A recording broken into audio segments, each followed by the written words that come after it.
Bonjour à tous mes futurs compatriotes canadiens. J'espère que vous allez bien. Moi, je vais super bien, super bien.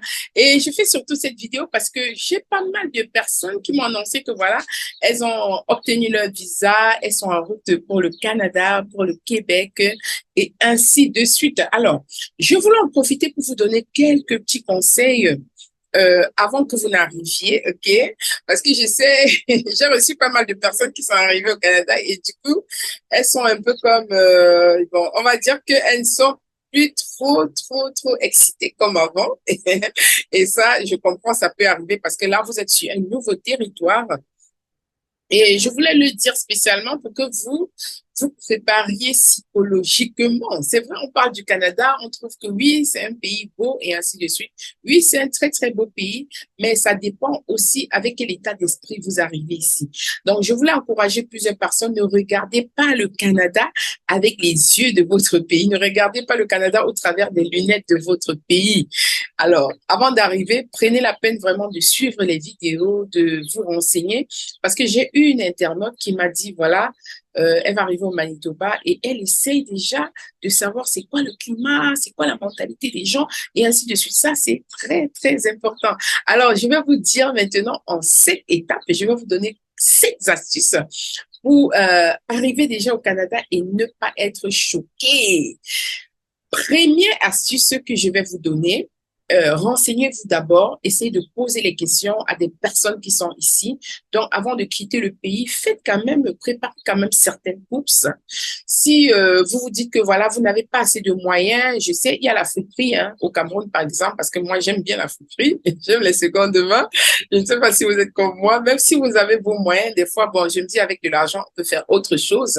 Et puis, dans la friterie, vous pouvez trouver vraiment des choses de qualité. Je vais vous le dire, c'est un petit secret que je vous donne parce que j'ai une personne qui est arrivée et puis j'ai vu la personne avait la sape, les Louis Vuitton, les machins chouettes. Et puis, je lui ai demandé du très beaux manteaux, des trucs en cuir. Et c'est des trucs vraiment qui coûtent extrêmement cher ici. Et je lui ai demandé, est-ce que c'est du vrai? Elle m'a dit, oui, c'est du vrai. Et je regrette de ne même pas avoir tout pris parce que je me disais quand là-bas en Occident, vous avez les meilleures choses. Et elle avait pris ça dans la friperie, donc on va dire secondement. Et vraiment, c'était à très bon prix. Donc, si vous aimez vraiment la sape, excusez-moi de commencer par là, parce que moi, j'aime la sape. Hein. Si vous aimez vraiment la sape et si vous voulez être, en tant que femme, toujours coquette ici, en tant qu'homme, toujours sapé comme jamais, essayez, ne simplifiez rien. Donc, avant de quitter du pays, vraiment les choses que vous aimez, prenez-les. Tout ce qui est vestimentaire, tout ce qui est habillement, tout ce qui est sape, même vos maquillages pour les femmes, prenez. Ne dites pas que c'est des kilos en trop. Vraiment, quand c'est des trucs de marque et c'est de l'original que vous avez trouvé dans la friperie, sincèrement, moi, à votre place, je le prendrais. Moi, j'aime bien les Louis Vuitton, les Coco Chanel, mais je n'aime pas les faux. Je n'aime pas acheter faux, mais les vrais, quand même, coûtent extrêmement cher. Alors, si depuis le pays, vous pouvez trouver ça dans la fripe, pourquoi ne pas vous faire plaisir? Parce que une fois ici, beaucoup de personnes se sont rendues compte que l'habillement, c'est vraiment nul. Et quand bien même vous trouvez quelque chose vraiment de beau ici, c'est extrêmement cher. C'est extrêmement cher, je vous le dis. Parce qu'un petit top comme ça, comme j'ai là, vraiment, je ne trouve pas qu'il est super, mais ça coûte dans les 50 $. Vous voyez que c'est cher, c'est 20 000 francs CFA. Et puis, c'est un haut comme ça, la simple, quoi. Donc, voilà. Alors, si en quittant du pays, vous trouvez de très jolis trucs, n'hésitez pas à prendre. Maintenant, deuxième point, c'est l'alimentation. Bon, ici, surtout au Canada, ceux qui sont arrivés m'ont dit, ah, j'ai l'impression que tout est bizarre, tout est fade, tout est trop salé et trop sucré, et ainsi de suite. Je l'ai déjà dit dans une de mes vidéos, surtout nous qui venons d'Afrique. N'hésitez pas à prendre des légumes secs. N'hésitez pas, par exemple, à prendre vos épices, ok? Tout ce qui est sec. N'hésitez pas à prendre tout cela. Et je me suis rendu compte de quelque chose ici, les épices contiennent beaucoup de sucre. Parce que quand je suis arrivée, quand je vivais en France, je n'avais pas, je cuisinais, je pouvais manger dehors, mais je ne prenais pas aussi rapidement du poids qu'ici au Canada. Donc, vous devez faire attention à la prise de poids en préparant un peu certaines choses que vous allez manger pendant les premiers mois. Est-ce que ça veut dire que vous allez venir du pays avec tout? Non, mais prenez quand même l'essentiel. Et du coup, ici, bien sûr, vous allez acheter les trucs frais, les trucs frais au moins, est-ce qu'il y a du sucre dedans? Je ne sais pas. Mais tout ce que je voulais dire, c'est que voilà, quand je suis arrivée, j'achetais les épices. Quand je cuisinais, je me rendais compte que c'était sucré. C'est après que j'ai regardé les étiquettes et voilà, ils ajoutent tellement de sucre, tellement de sucre, tellement de sucre. Donc, quitter du pays, peut-être avec vos légumes secs, des poissons secs, ça passe, vos épices et quelques aliments que vous aimez et que vous pouvez facilement conserver ici. Maintenant, la viande, par contre, la viande, qu'elle soit fraîche ou séchée, je pense que ça ne passe pas, sauf si le Canada a changé, sauf si le Canada a changé. Mais la viande, les saucissons, les saucisses, je crois, je peux me tromper, ça ne passe pas. Ou tout aliment, ou toute cuisine que vous avez faite avec de la viande dedans. Comme chez nous au Cameroun, on a comme les graines de couche que l'on appelle pistache cuit à l'étouffée. Souvent, les gens font ça avec de la viande. Donc, si on découvre à l'aéroport qu'il y a de la viande dedans, soit on va vous faire manger complètement, soit vous allez jeter avant de passer la douane. Maintenant, troisième astuce. J'aurais dû commencer par là. Troisième, messieurs, madame, enfants, préparez-vous avant votre arrivée ici. Préparez-vous mentalement. Pourquoi je vais dire ça? Parce que nous qui sommes ici, nous avons l'habitude d'héberger les gens qui viennent de l'extérieur, surtout de l'Afrique. Donc, on a beaucoup eu ça. C'est pas pour parler spécialement mal contre quelqu'un. On s'est rendu compte que les familles qui arrivent ici, des fois, elles ont minimum 3 enfants. Il y en a carrément qui viennent même avec 5, 6. Hein. J'en ai vu jusqu'à 7. Donc, ça fait une famille de 9 personnes. Alors, quand vous arrivez, une personne m'a posé la question une fois. Vous devez savoir, est-ce que vous allez quelque part où vous serez chez vous ou bien vous allez être hébergé? Donc, je vais vous donner les deux cas. Premier cas, donc on va dire le 3A, astuce 3A. Donc, astuce 3A, si vous allez être hébergé, préparez-vous psychologiquement. Messieurs, préparez-vous, mesdames, préparez-vous, préparez également vos enfants, parce que lorsque vous arrivez chez votre hôte, c'est pas l'autre qui va se sacrifier pour vous. Parce que déjà, le fait que vous veniez peut-être à plus de 2, et que vous squattez la maison d'une autre personne, donc vous avez changé l'équilibre de sa maison. Et du coup, quand vous avez changé l'équilibre de sa maison, vous devez payer quelque part. Il faut payer avec quelque chose. Quand j'ai dit payer, c'est quoi? Ça ne veut pas dire que vous vous levez, vous leur donnez 10 $, mais au moins, vous devez participer aux tâches de la maison. Parce que j'ai vu beaucoup de personnes qui sont arrivées, vous voyez, la mère arrive avec les enfants, ils se lèvent à 10 heures et ils s'attendent à ce que le déjeuner soit prêt. Ils n'ont rien payé, ils n'ont rien fait. Le déjeuner doit être prêt. Excusez-moi, la manne, ça n'existe plus. Ou du moins, ça existe sous une autre forme. Donc, vous-même, vous pouvez apporter la manne, OK? Donc, quand vous êtes chez les gens, essayez, même si on ne vous a pas donné les règles de conduite, essayez de demander comment est-ce que vous pouvez faire pour pouvoir les assister. Peut-être certains vont dire, nous ne voulons pas que vous nous assistiez financièrement. Moi, par exemple, quand j'héberge quelqu'un chez moi, je ne m'attends pas à ce que la personne nous assiste financièrement. Mais il y a un minimum de respect, OK? Donc, au moins dans les tâches ménagères avec vos enfants, dites-vous que voilà, si mes enfants peut-être laissent les chaussettes traîner, je vais leur donner les avertissements que ça ne se fait pas. Si mes enfants peut-être se lèvent du lit, ils doivent quand même arranger le lit. Les chambres qu'on vous a données, vous devez quand même les garder, faire un minimum d'efforts pour les garder propres. Et puis maintenant, le petit déjeuner, assistez quand même. Même si vous n'avez pas payé, proposez que c'est vous qui allez préparer le petit déjeuner. Proposez même que c'est vous qui allez préparer le repas de midi et ainsi de suite pendant tout le temps où vous êtes là. Parce que vraiment, quand vous êtes hébergé chez quelqu'un et vous vous amusez comme ça, vous êtes en train de bloquer la porte à d'autres personnes. J'ai hébergé des gens et j'ai été hébergé par des gens. Vraiment, quand je suis hébergée par quelqu'un, ce qui m'est arrivé quand je suis arrivée au Canada, j'étais seule parce que je me suis avancée toute seule. Là où j'étais, je m'en foutais s'ils avaient fait le ménage le matin ou pas. Quand je me levais, je préparais le petit déjeuner des enfants. Je faisais le ménage parce que au moins c'était le minimum. C'est quand même le minimum syndical.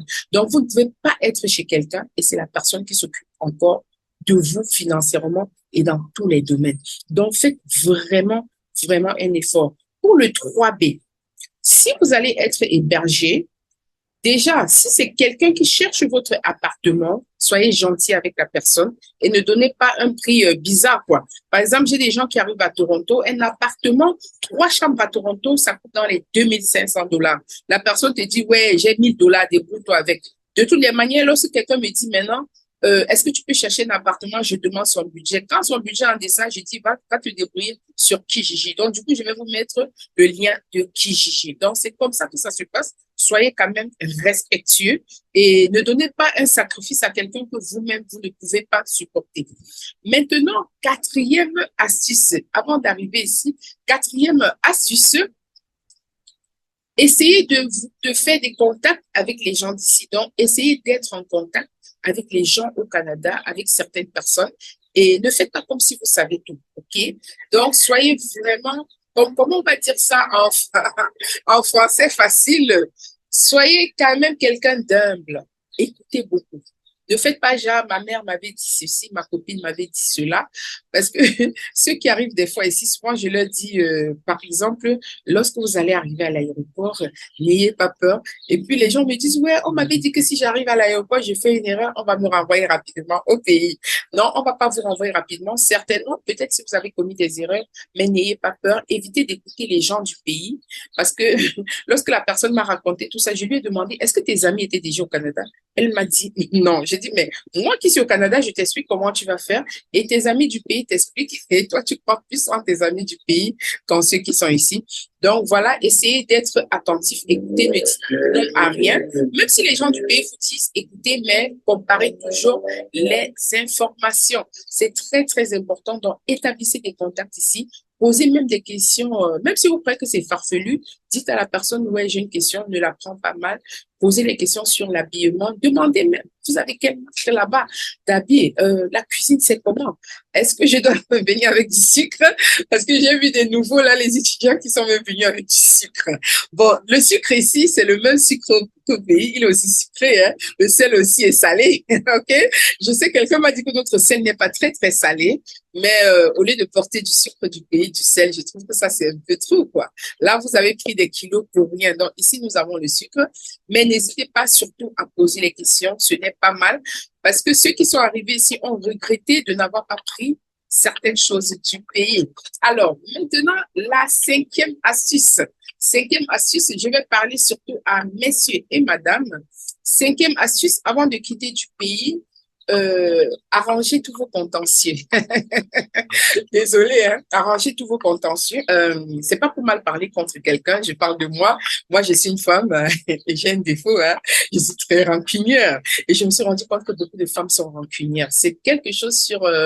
je travaille sur ce défaut-là. Vraiment, je travaille sur ce défaut-là. Je me confesse, je suis très rancunière. Et je me suis rendu compte que même dans mes conversations avec d'autres femmes, elles sont très rancunières. Vous avez des mamans, j'ai écouté certaines mamans qui avaient même de la rancune contre leur mari par rapport à une faute qui s'est passée il y a plus de 40 ans. 40 ans, vous vous rendez compte.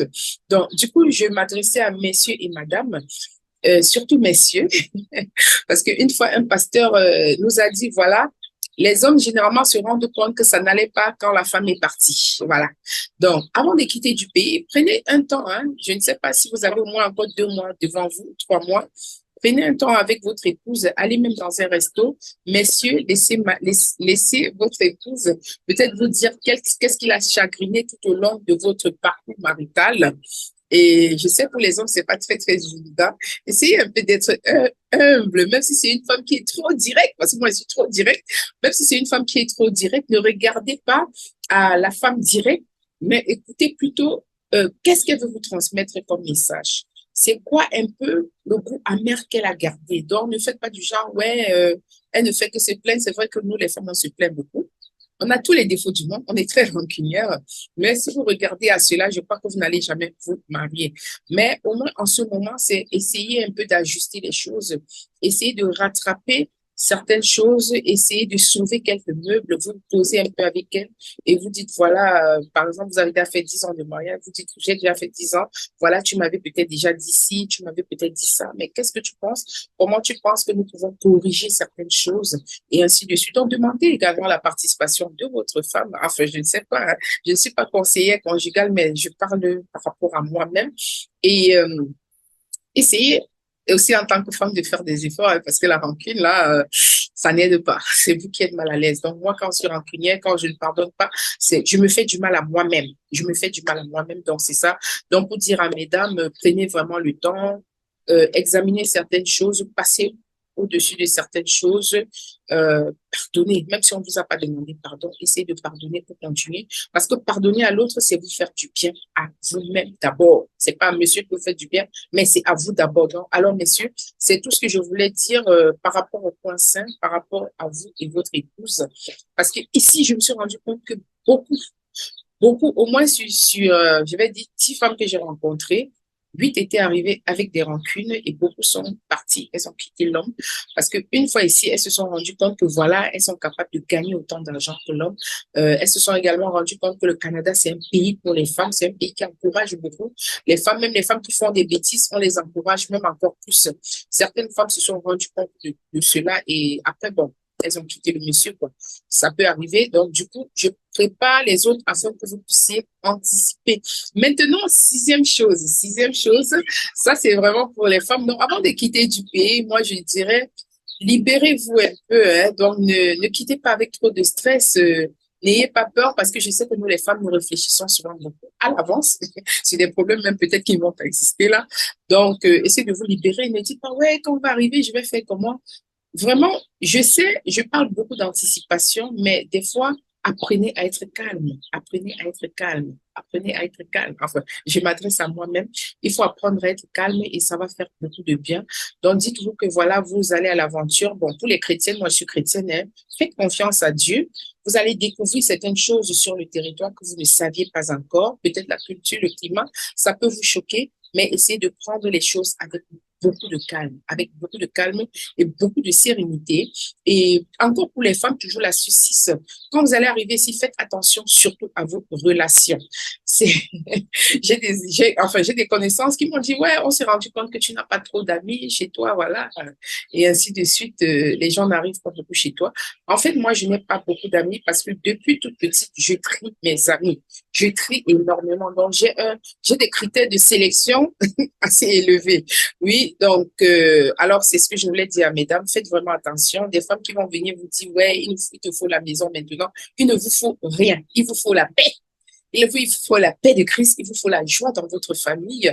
Il va falloir que vous respectiez votre mari. Il va falloir que vraiment, lorsque vos enfants regardent votre environnement, qu'ils soient très contents et qu'ils soient paisibles d'être dans votre maison. Donc, c'est ça. Alors, la septième astuce et pas des moindres. Donc, comme je disais, moi, en tant que chrétienne, vivre au Canada sans avoir la foi, c'est quelque chose de très difficile. Et je sais, je vais peut-être plus m'adresser aux chrétiens. Je ne sais pas si vous savez ce qu'on appelle le combat des hôtels. Je ne vais pas faire d'enseignement ici pour ça parce que c'est pas le but actuellement. Ce qu'on appelle le combat des hôtels, j'ai connu certaines personnes qui sont arrivées ici et tout s'est détruit comme dans leur vie. Déjà, ça veut dire que spirituellement, il y avait quelque chose qui n'allait pas. Donc, combat des hôtels, je vais pas aborder le sujet maintenant, mais je vous le dis pour que vous alliez peut-être faire des recherches sur ce qu'on appelle les hôtels familiaux. Mais n'oubliez pas que l'hôtel de Christ, c'est l'hôtel le plus puissant. Donc, aucun hôtel ne peut parler devant l'hôtel de Christ. Alors, donc, ce que je disais, je vais revenir à cela. Si vous n'êtes pas encore chrétien, avant d'arriver au Canada, c'est vraiment le moment de vous mettre au travail. Et même quand vous êtes chrétien, c'est encore le moment de plus vous approfondir dans la foi. Donc, pour terminer, avant d'arriver ici, cherchez une église chrétienne à laquelle vous allez être affilié et ne pas juste être affilié, mais arrangez-vous à avoir des moments d'intimité avec le Seigneur, c'est très important. Ne courez pas après les dollars parce que beaucoup de familles qui sont arrivées ici, qui courent après les dollars, ont très mal fini. Donc, leur cas, leurs conditions au Canada étaient pires que leurs conditions dans leur pays d'origine. Sur ce, je vais vous souhaiter une très, très bonne semaine et un très bon week-end, une très bonne soirée ou un bon matin. À nous revoir dans la prochaine édition. J'espère que vous avez été. Abonnez-vous, activez la cloche de notification.